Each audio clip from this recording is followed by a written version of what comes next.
Hi, Ian Matthews here again, and we're going to have a Tango taster today on backgrounds.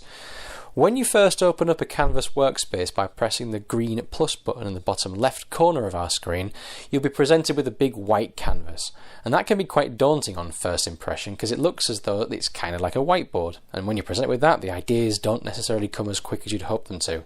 So what we're going to do is we're going to press and hold on the background, and you'll be presented with an object menu that says background at the top.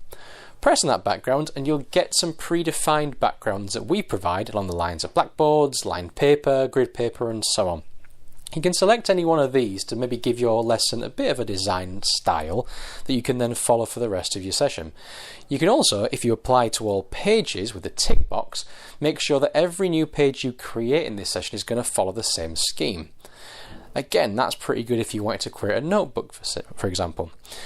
But you don't necessarily have to just create backgrounds from there. You can also do it from the content banner by pressing content, selecting file, choosing an image that you might have from your left banner or even from the internet via the search button. When you have it, add it to the workspace, press and hold on that and then select as background. This is kind of how I've been doing all the stuff I've done so far in the Tango taster lessons. It doesn't really have to be too much more difficult than just knowing what it is you're trying to achieve. For this case, we're going to start looking at some graph paper.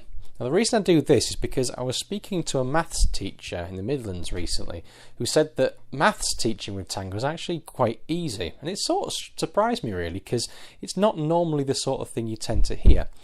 If you've got graph paper, he kind of said, well really, using the shapes button, selecting something like a circle, dragging that in, changing its fill colour, grabbing maybe a square to go along with it, changing that fill colour, followed by a right angle triangle, changing that colour.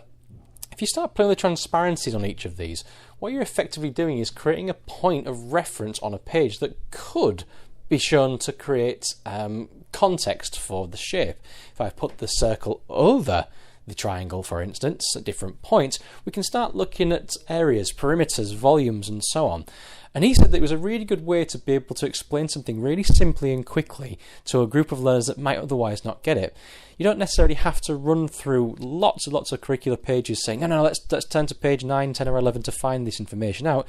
You can just bring this sort of stuff in, show it in the context of the session with the screen, and then hopefully kids can be able to see it for themselves and identify it for themselves in a quick and easy way.